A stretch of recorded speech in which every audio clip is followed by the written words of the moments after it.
عموماً دیکھنے میں آتا ہے کہ ایک بہت اچھے انسان کو اس کی فیملی وہ ویلیو نہیں دیتی جو دوسرے لوگ دیتے ہیں۔ جو لوگ اپنے کام کے دوران دوسروں کی مداخلت پسند نہیں کرتے وہ زیادہ اچھے ورکر ثابت ہوتے ہیں۔ جب آپ کسی سے ہاتھ ملاتے ہیں تو اگر وہ شخص آپ کا ہاتھ فوراً نہیں چھوڑتا تو سمجھ لیجئے کہ آپ بہت اعتمادی شخص سے مل رہے ہیں۔ زیادہ رونے والے لوگ اکثر نہ رونے والے لوگوں سے زیادہ مضبوط ہوتے ہیں۔ جب آپ مسکراتے ہیں تو آپ کی توانائی کہیں گنا بڑھ جاتی ہے۔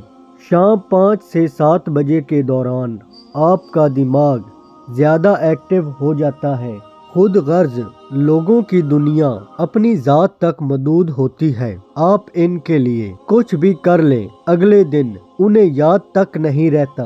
ان لوگوں کی تجویز کو زیادہ مانا جاتا ہے جو انہیں پیش کرتے وقت اپنا لہجہ نرم اور پر اخلاص رکھتے ہیں۔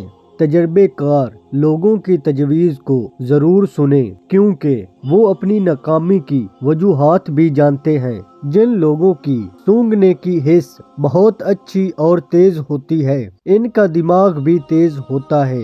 جو بچے جلدی بولنا شروع کر دیتے ہیں ان کی یادداشت بہت مضبوط ہوتی ہے۔